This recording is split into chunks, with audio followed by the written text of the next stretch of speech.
Bueno, continuando con nuestro club de lectura, estamos con nuestro libro de Anhelo de Vivir de Irving Stone.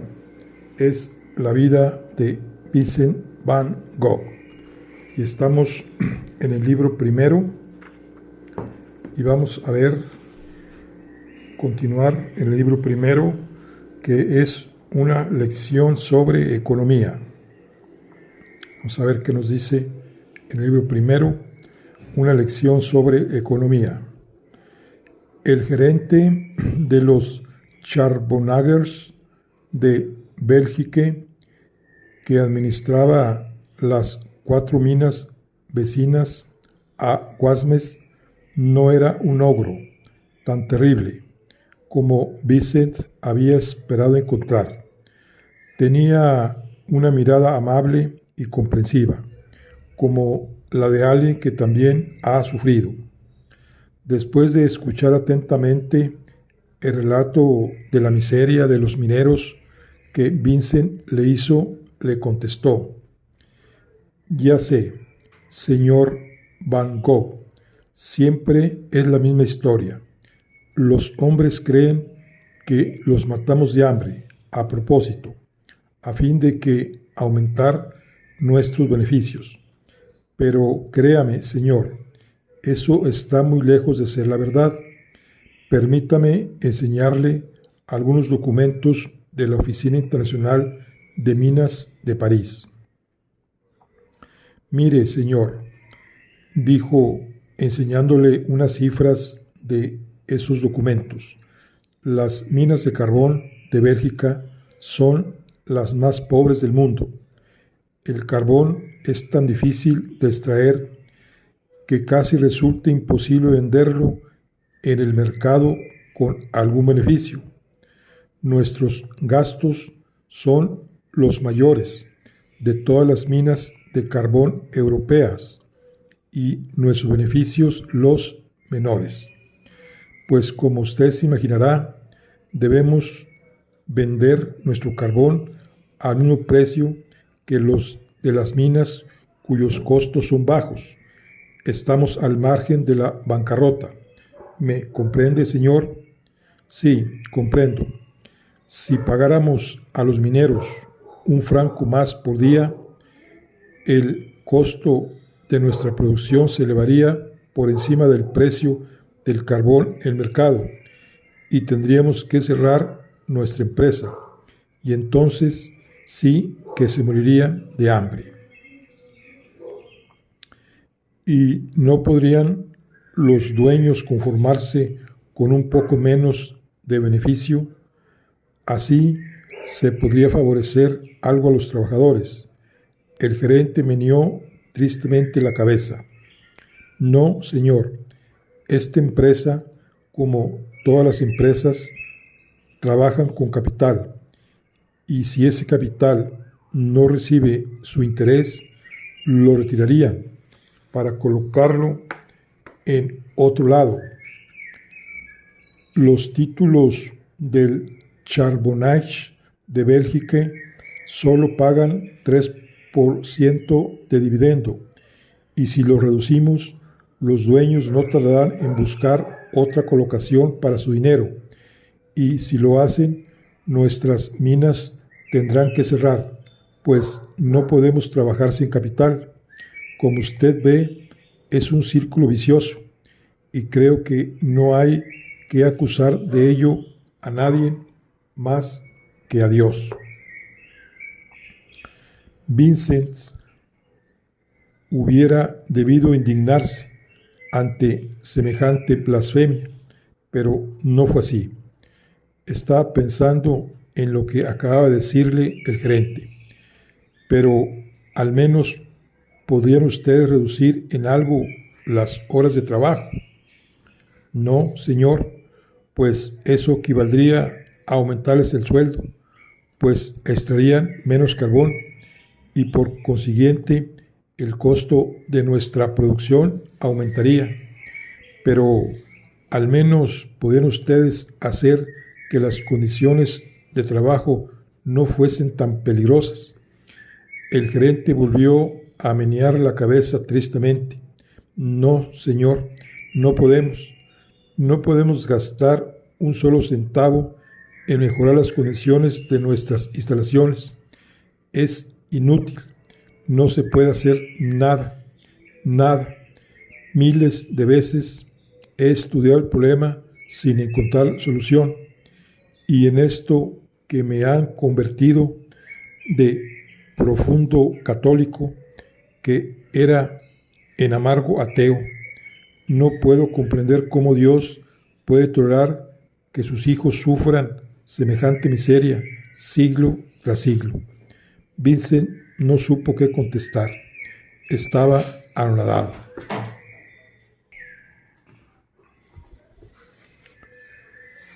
Frágil.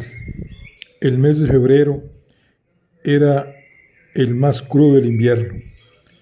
El viento soplaba con tanta violencia que resultaba difícil caminar por las calles.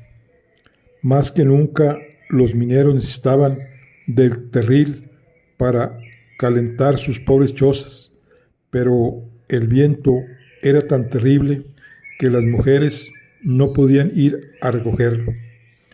Día tras día, los niños tenían que quedarse en la cama para no morirse de frío, y apenas si había el carbón necesario para calentar un poco de comida. Los hombres salían del interior ardiente de la tierra y sin ninguna transición debían afrontar una temperatura de varios grados bajo cero y encaminarse a sus chozas en medio del viento glacial.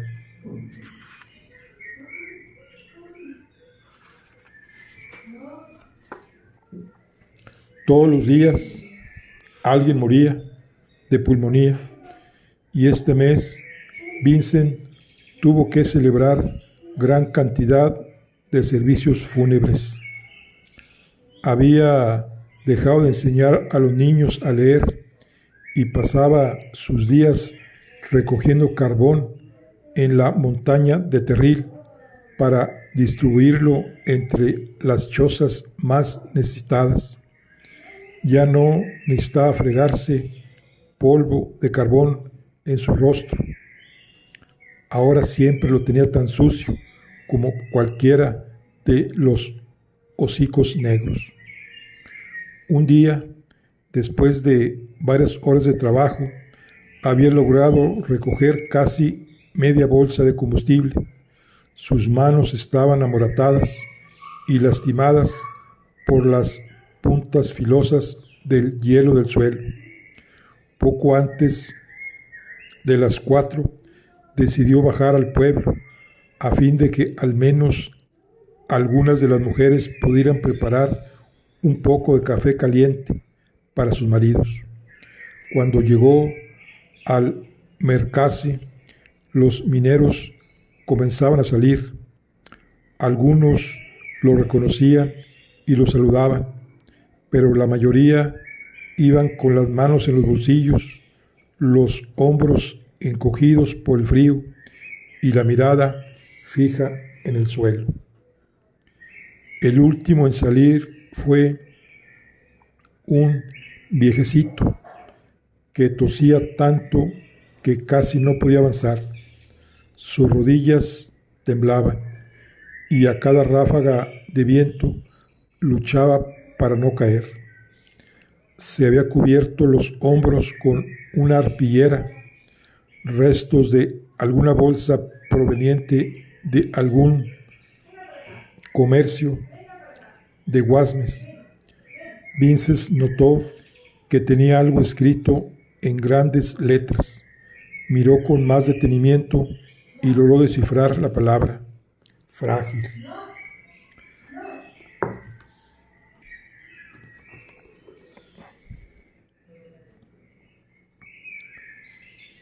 Después de dejar su terril en diversas chozas, Vincent fue a la suya y extendió toda su ropa sobre la cama.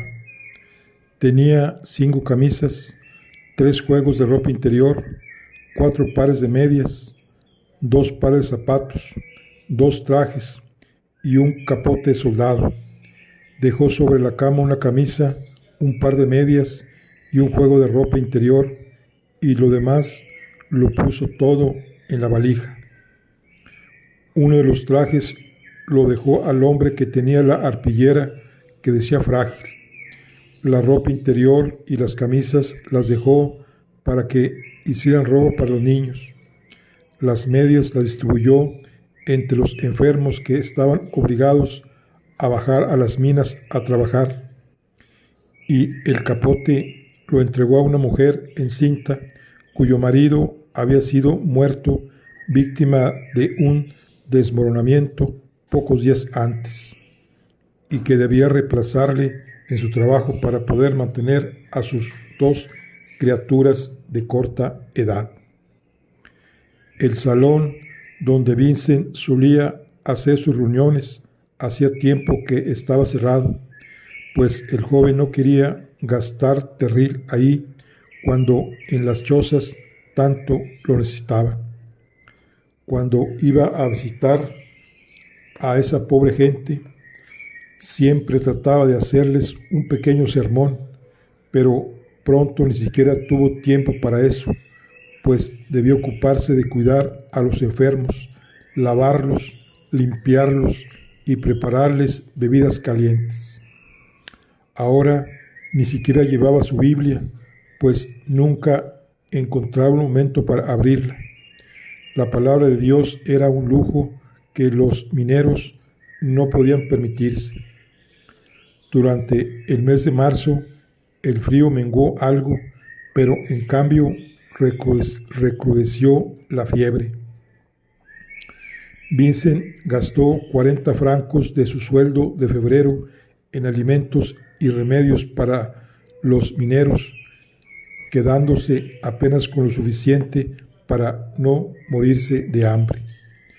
Día a día adelgazaba más y estaba más nervioso, y no tardó en estar afiebrado también. Sus ojos parecían dos grandes carbones encendidos, y su característica cabeza masiva parecía encogerse cada vez más. El mayorcito de los hijos de Krug se enfermó de tifus. Solo había 2 camas en la choza, una para los 3 niños y la otra para los padres. Si las otras 2 criaturas permanecían en la misma cama que el enfermo, con seguridad se enfermarían también, y si no se los hacía dormir en el suelo, morirían de neumonía. Por otra parte, si los padres dormían en el suelo, no podían trabajar al día siguiente. Vincent no tardó mucho en comprender cuál era su deber. De Krug dijo al minero cuando regresó de su trabajo: ¿quiere ayudarme un momento antes de sentarse a cenar? El pobre hombre estaba cansado y algo enfermo, pero siguió a Vincent sin preguntarle nada, arrastrando tras de sí su pierna enferma. Cuando llegaron a la choza del joven, él sacó una de las mantas de la cama y dijo: ayúdeme a llevar esta cama para su hijo enfermo. De Krug lo miró durante largo rato. Tenemos 3 hijos, dijo por fin, y si Dios así lo dispone, puede llevarse uno de ellos, pero solo tenemos un señor Vincent para cuidarnos, y no puedo permitir que se muera por nosotros. Y salió de la choza. Una vez solo, Vincent desarmó la cama y, cargándola sobre sus hombros, la llevó a lo de Krug y colocó en ella al niño enfermo. Más tarde pasó por lo de Denia para pedirle si tendrían un poco de paja que le sirviera de lecho. Cuando la señora de Denis supo lo que había hecho, se quedó atónita.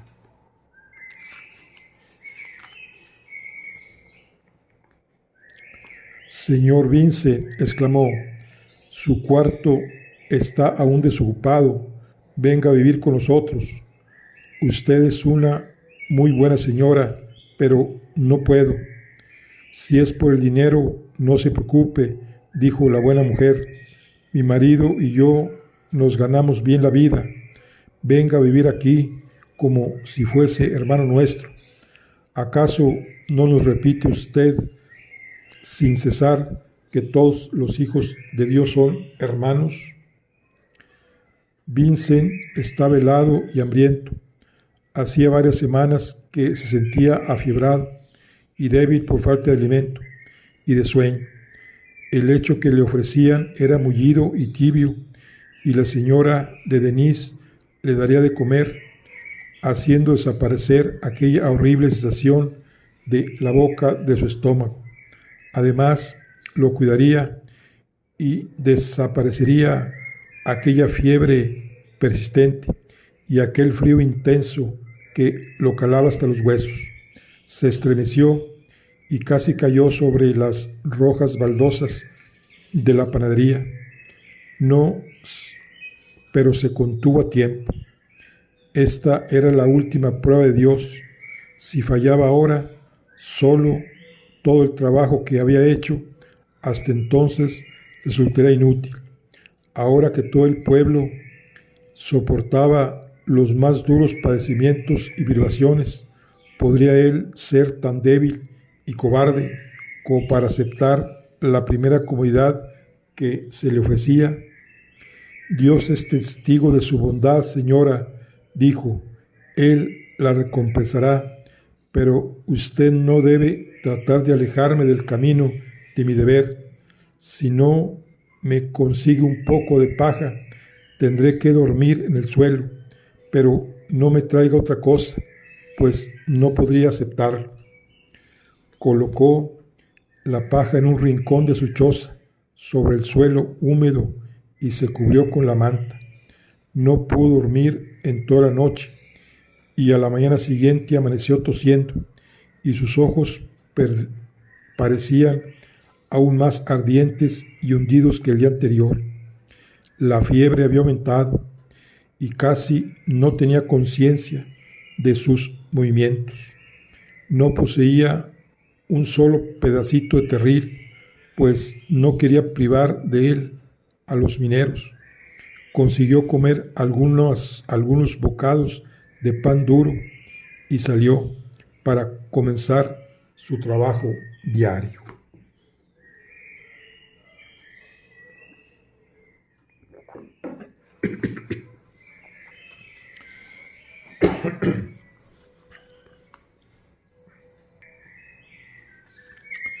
El Egipto negro.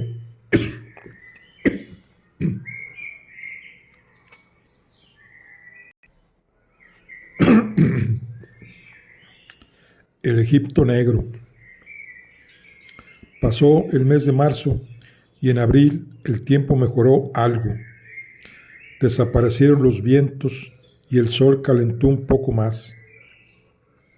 La fiebre decreció poco a poco y las mujeres pudieron volver a las pirámides negras en busca de terril. Empezaron a arder agradables fuegos en las chozas y los niños ya podían quedarse levantados durante el día. Vincent reabrió su salón y todo el pueblo acudió a su primer sermón. Una ligera sonrisa se reflejaba en el semblante melancólico de los mineros. De Krug, que se ocupaba de la estufa del salón, hablaba alegremente al calor del fuego. Han llegado tiempos mejores, dijo Vincent a sus feligreses. Dios os ha probado para conocer lo que valíais, pero vuestros peores sufrimientos han pasado. El trigo madurará en los campos y el sol os calentará cuando os sentéis delante de vuestras casas. Después de un día de trabajo, los niños correrían al bosque a recoger bayas y se sentirán felices. Elevad vuestra mirada hacia Dios. Él es misericordioso y justo. os recompensará de vuestra fe, agradecerle los tiempos mejores que se aproximan. Una vez que hubo terminado, todos los mineros comenzaron a charlar alegremente entre sí. El señor Vincent tiene razón, decían, nuestros sufrimientos han terminado, el invierno ha partido y se aproximan tiempos mejores.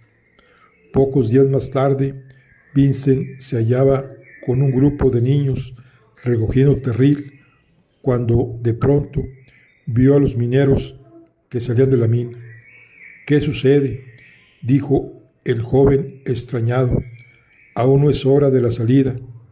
Debe ser algún accidente», exclamó una de las criaturas más grandes. «Cuando salen así fuera de hora es porque algo anda mal abajo». Descendieron rápidamente de la negra pirámide. Cuando llegaron abajo, todo el pueblo estaba reunido a la entrada de la mina.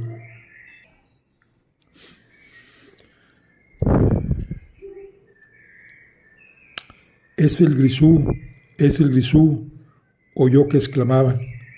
«Han sido atrapados en la nueva galería». Jacques Verney, que había tenido que guardar cama durante los fríos intensos, llegó corriendo. Estaba mucho más delgado y su pecho parecía aún más hueco que antes. Vincent lo tomó del brazo y le preguntó: «¿Qué sucede? Dígame». «Es la beta de Krug. ¿Recuerda las luces azules? Estaba seguro que esto sucedería. ¿Y cuántos hay allá abajo? No podemos llegar hasta ellos. Son 12 celdas con 5 hombres en cada una. Y no podemos salvarlos». «No sé. Bajaré inmediatamente con una cuadrilla de voluntarios». «Déjame acompañarlo. Quiero ayudar». «No. Necesitamos hombres prácticos». Corrió hacia el ascensor. Algunas de las mujeres eran presas de ataques de histerismo, mientras las demás las miraban con grandes ojos asustados. Los capataces iban de un lado a otro organizando las cuadrillas de socorro. De pronto cesó todo el ruido. Del galpón donde se hallaba el ascensor apareció un pequeño grupo trayendo un bulto envuelto en mantas, pero el silencio fue de corta duración y todos comenzaron a hablar a la vez y agitadamente. «¿Quién es? Está muerto». «¿Quiénes quedaron abajo? Díganos la verdad. Mi marido estaba allí, mis hijos, mis 2 criaturas trabajaban en esa veta». El grupo se detuvo cerca de un carrito tirado por un caballo blanco y que hacía las veces de ambulancia. Uno de los hombres dijo: «Han sido salvados 3 de los acreedores, pero están terriblemente quemados». «¿Quiénes son? Por el amor de Dios, díganos quiénes son. Abran la manta, queremos ver. Mi hijo, mi hijita». El hombre abrió la manta y aparecieron los rostros de 2 niñas de unos 9 años y un varoncito de 10. Los 3 estaban inconscientes. Las familias de las criaturas se acercaron a ellos con gritos de desesperación y de alegría entremezclados. El carro comenzó a moverse, seguido por una gran parte del pueblo y por Vincent. Continuaban los lamentos desgarradores de aquella pobre gente. El joven, mirando la larga hilera de negras pirámides, no pudo dejar de exclamar: «Egipto negro, este es el Egipto negro, con su pueblo esclavizado. Oh Dios, ¿cómo puedes permitir semejante cosa?». Los niños estaban quemados casi hasta la muerte.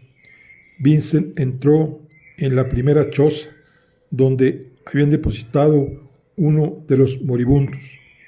La madre se retorcía las manos de angustia y fue Vincent quien desnudó a la criatura. Aceite, traigan aceite, rápido, ordenó. Por suerte, la mujer tenía un poco de aceite que se apresuró a alcanzar. El joven lo aplicó sobre las terribles quemaduras y ahora traigan algo para vendarla, ordenó. Pero la mujer se quedó mirando como si no entendiera. Algo para vendarla, gritó Vincent exasperado. ¿O quiere que su criatura se muera? No tengo ni un solo pedazo de trapo blanco, consiguió decir la mujer aterrorizada. La criatura comenzó a quejarse débilmente. Sin perder un segundo, Vincent se quitó el saco y luego la camisa y su ropa interior, y volviéndose a poner el saco, empezó a hacer tiras con su ropa blanca y vendar con ellas a la pobre criatura de pies a cabeza. Luego tomó el aceite y las vendas que sobraban y corrió hacia donde estaba la otra niña, procediendo del mismo modo. Cuando llegó a la tercera criatura, no tenía más vendas. Era él varoncito de 10 años y se estaba muriendo. Vincent sacó los pantalones y empezó a cortar vendas de sus calzoncillos de lana. Una vez que hubo terminado, se dirigió de nuevo hacia la mina. Desde lejos podía oírse el ininterrumpido lamento de las esposas y madres. Los mineros estaban reunidos a la entrada. Solo una cuadrilla podría trabajar allá abajo por vez y esperaban su turno para bajar. Vincent preguntó al capataz: ¿qué probabilidades de salvación hay? Ya deben estar todos muertos. No podemos llegar hasta ellos. Están enterrados bajo toneladas de piedra y necesitaremos semanas y tal vez meses para llegar donde están. Entonces están todos perdidos. Todos. Son 57 hombres y criaturas. Las cuadrillas se relevaban cada 36 horas. Las mujeres cuyos esposos o hijos estaban abajo no quieren alejarse del lugar, aunque sabían que ya no había esperanza de salvación. Las otras mujeres les traían un poco de café caliente y de pan, pero éstas se negaban a probar bocado. A mitad de la noche trajeron a Jacques Verney envuelto en una manta. Había sufrido una fuerte hemorragia. Falleció al día siguiente. Después de 48 horas, Vincent persuadió a la señora de Krug a que volviera a su choza con sus hijos. Durante 12 días prosiguieron los trabajos voluntarios de salvación, y como nadie trabajaba en la extracción de carbón, no se pagaba jornal alguno. La señora de Denis continuaba haciendo pan y distribuyéndolo a fiado, pero pronto se le terminó el capital y tuvo que suspender el reparto. Después del 12º día, la compañía, que no había contribuido en nada para el salvamento, ordenó que éste cesara y que los hombres volvieran al trabajo. Los habitantes de Petit Wasmer estaban al borde de la muerte por hambre, pero sus hombres indignados se rehusaron a reanudar el trabajo. Llegó el sueldo de abril de Vincent. Fue a Wasmes y lo gastó íntegro en alimentos que distribuyó entre las familias. Tuvieron de qué comer durante 6 días. Luego comenzaron a recoger en el bosque todo lo que se podía comer y hasta se alimentaron con ratas, lagartos, babosas, perros y gatos, hasta que no pudieron encontrar absolutamente nada más. Vincent escribió a Bruselas, pero no llegó ninguna ayuda. Los mineros, abrumados, miraban a los suyos morirse de hambre. Pidieron a Vincent que oficiara un servicio para las almas de los 57 desaparecidos, y así lo hizo en su pequeña choza, que se vio repleta con más de un centenar de personas. Hacía muchos días que el joven solo se alimentaba con un poco de café y estaba demasiado débil para tenerse de pie. Sus ojos parecían 2 carbones encendidos y sus mejillas ahuecadas estaban cubiertas de espesas barba rojiza. A fin de reemplazar su ropa interior, se había envuelto el cuerpo en arpilleras debajo de su traje.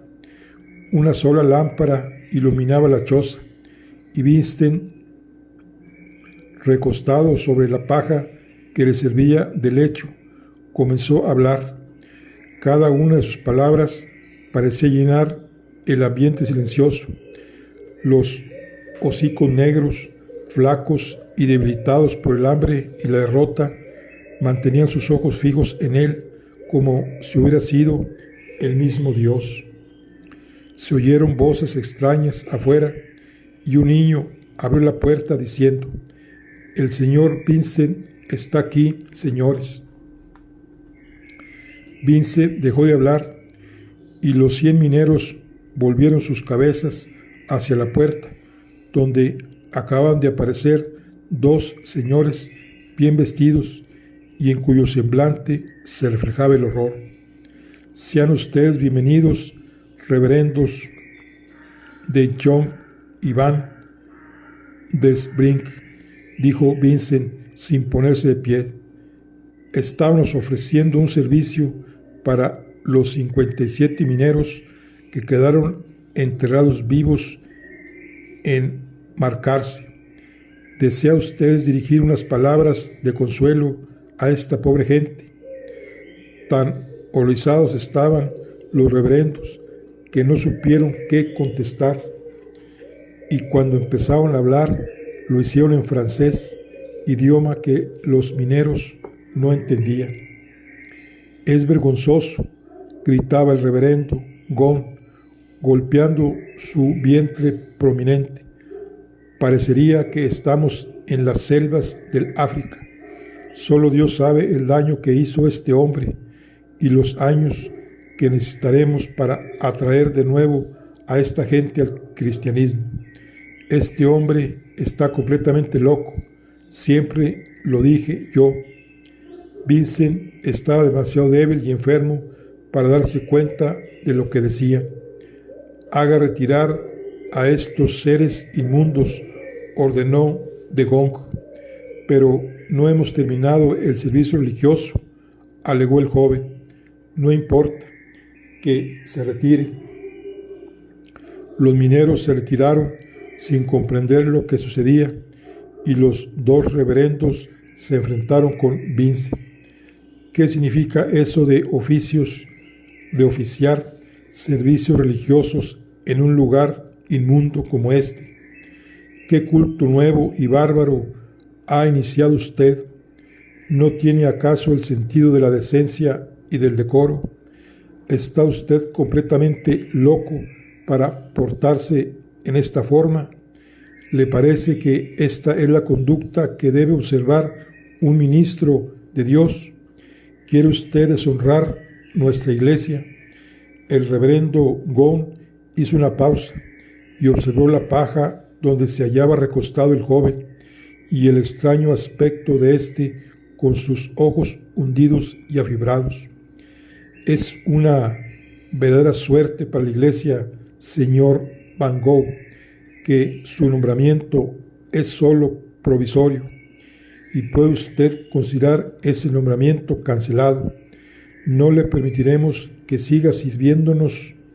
Su conducta es incalificable y enviaremos a alguien para que lo reemplace inmediatamente. Si no tuviésemos la caridad de creerlo completamente loco, diríamos que usted es el peor enemigo de la Iglesia Evangélica belga. Hubo un largo silencio. Y bien, señor Van Gogh, ¿qué dice en su defensa? El joven no pudo pronunciar una sola palabra. Creo que podemos irnos, hermano de Gogh, dijo el reverendo Van den Brink después de un momento. No podemos hacer nada aquí. Es un caso completamente perdido. Si no encontramos un buen hotel en Warnes, deberemos llegar esta noche hasta Mons.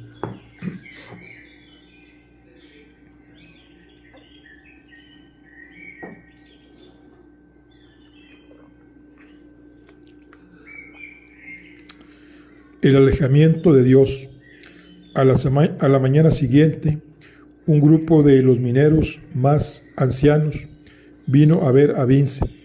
Señor Vincent, le dijeron, desde que Jacques Verney nos ha dejado, usted es el único hombre en quien podemos confiar. Aconséjenos lo que debemos hacer. No queremos morir de hambre, al menos que sea necesario. Vaya usted a hablar con la compañía, tal vez consiga algo, y si después que usted los ha visto nos dice de volver al trabajo, así lo haremos. Haremos lo que nos ordene. Los escritorios del Charbonnages de Bélgica tenían un aire lúgubre. El gerente recibió a Vincent con afabilidad y simpatía.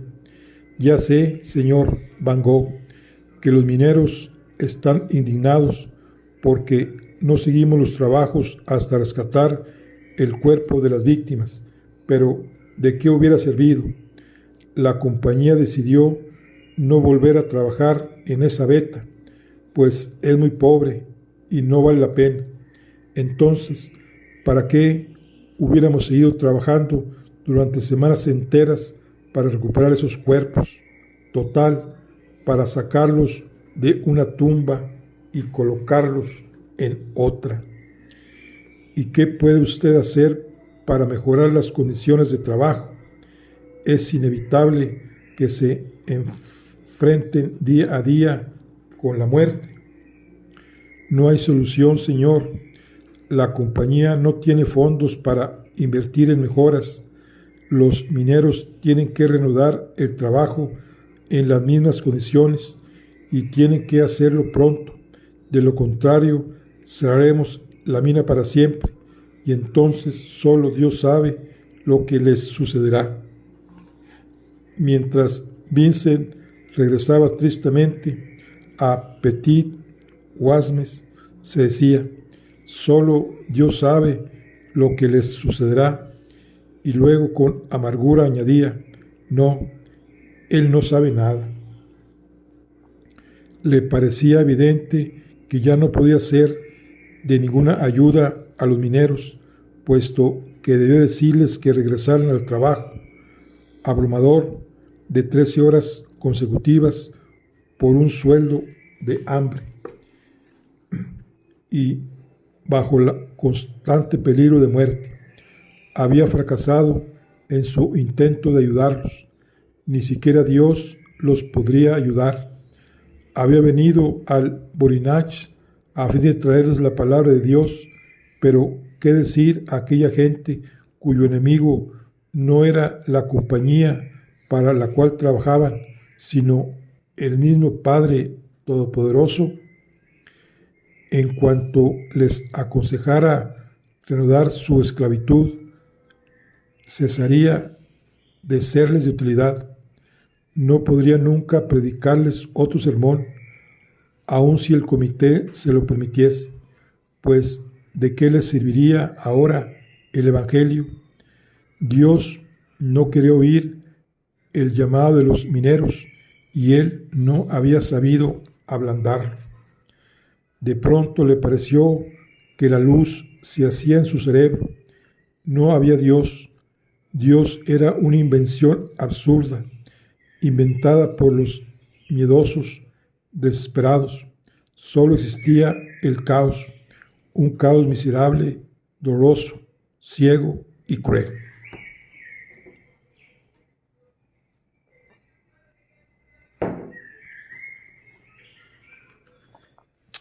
Bancarrota. Los mineros regresaron a su trabajo.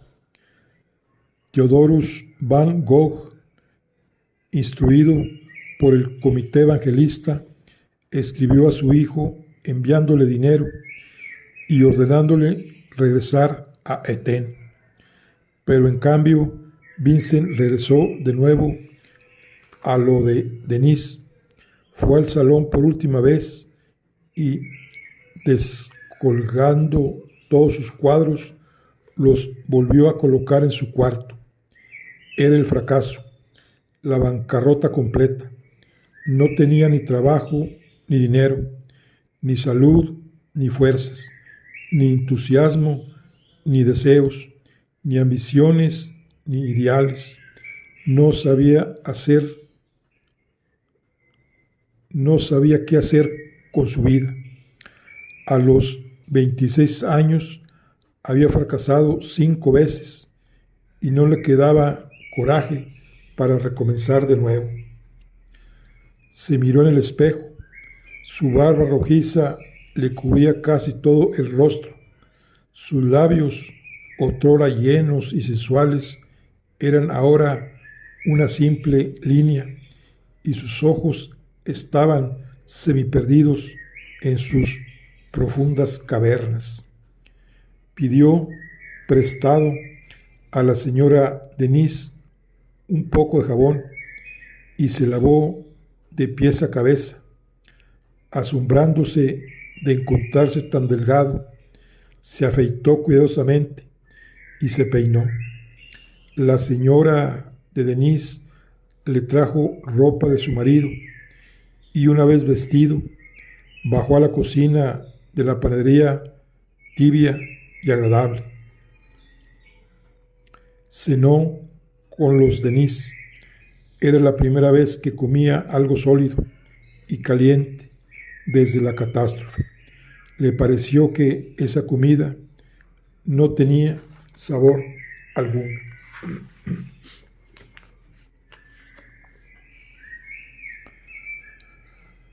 A pesar de que no había dicho a nadie que le habían prohibido predicar, nadie le pidió que lo hiciera. El joven rara vez hablaba a los trabajadores y ellos tampoco le dirigían la palabra. Nunca más volvió a entrar en sus chozas. Parecía como si hubiese un profundo entendimiento entre ellos y que por tácito acuerdo se abstuvieran de pedir explicaciones o de discutir su actitud. Se entendían y la vida proseguía en el Borinage. Supo por una carta de su casa